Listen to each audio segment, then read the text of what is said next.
So, well, you mentioned at age 15 you kind of settled on, okay, music, this is what I'm going to pursue. Where in this time frame was the Vanderbilt Mansion? Where did that came in? That was pretty much exactly there, 15, 16. Yeah, that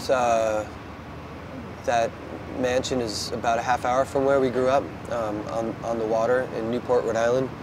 And I had a great group of friends around that time. I was really lucky to have, it was about 7 of us. And we were all, going through those first things together, when your first group of friends, your first sort of taste of independence, your first, you really get into a band and can go see them live. Like for us, it was like Grateful Dead and, first joint together, first time getting really drunk, first girlfriends, first psychedelic experiences. That's sort of what inspired us to kind of just get freaky. We were just interested in being weirdos, and yeah, we would occasionally sort of take something psychotropic and dress up in my friend's mom's clothes. Probably only did it 2 or 3 times, but it really sort of crystallized some idea of ourselves, I guess. Right. And the mansion actually, reluctantly gave us a tour of the place, despite our sort of weird appearance. Was your brother with you at the No. time? Okay. So that was the time, that was maybe the biggest gap in our relationship, is when I was 14, 15, 16, and he was still only 12, 13. Yeah. In fact, I think it was right during that time that was the only time in my life I had a band with a different drummer. Like Andrew and I always played together, and then around that time, I was into, smoking cigarettes and smoking weed, and Andrew was still too young, so we found this drummer who used to, he would snort pixie sticks and inhale cigarettes up his nose. He was just a kind of freak like us, and so he was the drummer in the band for a minute, but then we were trying to cover Led Zeppelin's The Ocean, which is in a 7/4 time meter, so and this guy couldn't get it and kept saying like, no, you gotta start over here. And then Andrew just came down from upstairs, just walked right up to the drums, played the beat exactly how it's supposed to be, and I don't think I ever played with a different drummer since then. Nice story. And then starting on Queen of the Breakers, this concept, what made you think back of that time and of that? It was building up to that record, songwriting-wise, I was probably the most empty-handed I'd been in a long time. I had a son right when Sleeping Operator finished. I had so many songs for Sleeping Operator, we couldn't even record them all. But then right when it was done, my son was born, and that period there, we were touring the record and then sort of finished that album cycle. I realized I had just not been writing, which I mostly attributed to just being kind of less interested in my own neurosis and existential crises that kind of drove me to write songs in the past. That sort of being able to go to a place where you can reflect, self-reflection. When you become a father, for me at least, I became much less self-reflective and much more interested in the way this child saw the world, and you just sort of takes your attention away from yourself. And so to answer your question, working up to these songs, I kind of just had to take a different route, and it actually made it a much more personal record for me. I was always able to kind of slip into characters and personas in songwriting, and kind of, I'm going to approach this one from this place and approach this one from this place, but I really had no option but to, I guess suddenly the one thing about myself that felt interesting was these relationships that had really shaped me at a crucial time in my life that I owed so much to, but kind of rarely addressed. In fact, even a lot of the friends, I was sitting there thinking, like, these are some of the greatest guys I know and closest friends, but some of them I haven't talked to in 5 years or so, and sort of lamenting that, and felt close to them during this process, and maybe also from having a child myself, thinking about him coming up, all these hopes for him, made me appreciate these past experiences that never really seemed that interesting or worthy of a song, but now they did, and now I was able to view them with some new perspective. Right. And you mentioned becoming a father, and I might be wrong in this, but defibrillation, is that from the perspective of? Yeah, that's very nice observation, and thanks for listening that closely.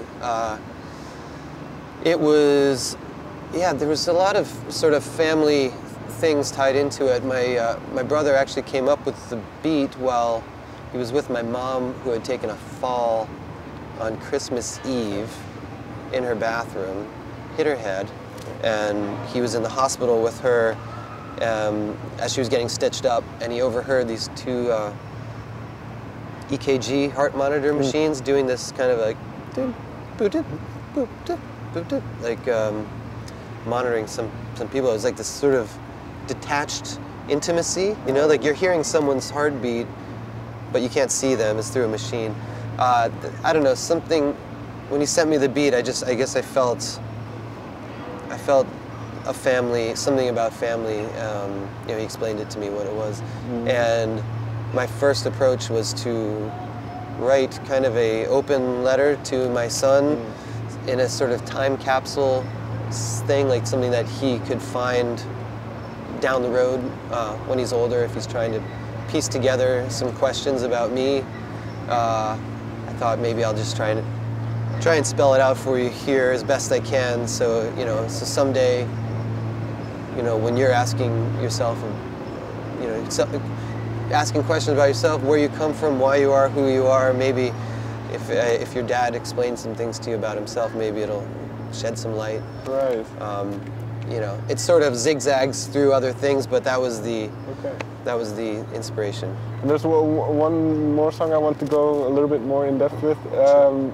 Compromat. I think I wrote down some lyrics. I don't know where I begin and the madness ends. So where does that line come from? Because because you mentioned kind of you're more reflecting on life and what you leave to what kind of world you're bringing your son up in. And so that kind of is what I felt with that song. Yeah,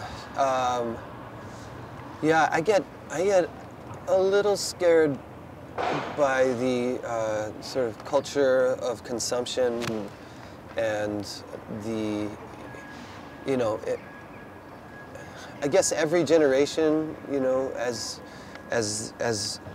we move into our middle age, you know, I'm 42 now, you know, you kind of look at what's going on with kids these days, and for me, I guess I get a little concerned when I see all the smartphone, just the addiction to that, myself included. You know, it's always on me. I'm always checking it, and kind of worried about, you know, at the same time, like there's a virtual social environment going on, but just hoping that this maintains, you know, that like we still connect, and you know, that like music concerts, like I was watching Woodstock, the movie Woodstock, and like, oh my God, like could you imagine could you imagine a music festival today where no cell phone, where no one was like checking their phone, where it was just what was happening was right in front of you all the time? It's almost unthinkable now. So I guess I lament it, but I'm also, you know, I'm a realist. I'm living in this world too. But I guess that's where that lyric comes from. I don't know. Sometimes it seems like madness, and I am as wrapped up in it as we all are, and as responsible for it too. You know. It's starting to rain, so I'll wrap this up. Yeah. But there's two. If it starts pouring, we'll get out of here. But there's two more things I'd like to talk about. Because one, you mentioned kind of this dependency we have now on consumer culture, and especially being an artist and trying to get people to see your show and listen to your music. Is that a balance of two worlds where on the one hand you kind of have to embrace that new technology, but then on the other hand it's... Yeah, I suppose it is. Yeah, and I'm not bothered by the rain. If your camera is probably the thing that would, but you feel free to cut me off. That's really well said. I mean, it's something I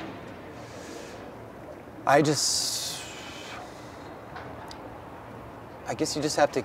I just keep sort of a single vision of write the music, try and deliver it the best you can, have as much of a communal experience with people as possible. I mean, I think that's why I still do this. Why I'm still. I mean, we've never had any kind of like mega success enough that any reasonable person would keep doing this. Like most of my friends have kind of gotten musician friends have gotten regular jobs or something. I keep throwing myself out there because I love this experience of communing with people, of like I don't know, building up this energy and working with it and that dialogue. So, and in the there is, you know, the consumption of music has always, since music was started being recorded, even before it was recorded, it's a commodity. But fortunately, it's one that I think it just has so many positive effects on people's lives that I rarely think of it as a commodity. It's more like a vitamin. It was something we need as people. Art will always be that, and the great thing about it is even if you're making your art, you know, in your living room to your cat, you know, it's still important. It's still important that people use that part of their mind and access that sort of subconscious and try and, you know, even if it's just a personal thing, I think it's important and very political too. I mean, just the act of making art in today's world, I think is a political statement. In what way? Final question. And in what way? Well, we have a lot of choices and a lot of pressure in this world and the way things are today to. You know, in the world of, I don't know, to advance financially, to get jobs, you know, whether it's in the government or a giant corporation or whatever it is. I don't know. I think that doing something creative in your life, even if it's designing, you know, software, like. If it's something that's that you feel inspired by, like just that feeling of inspiration, I find it's something you have to actively seek and actively do and make a choice to pursue that over so many other things that so much of the world is telling you to do, that I see it as a political thing, because it's going to inform a lot of decisions you make about consumption, and I think those decisions of consumption are as political as anything. You know, the politics of consumption, the way, knowing how industries work, you know, you have to make a lot of choices, and your personal choices inevitably affects something larger. Brad, thank you very much for your time. Pleasure talking with you. Thank you. Anytime, man. You have Yes. a great way of thinking and asking. Thank you. Yeah. That's very kind of you to say.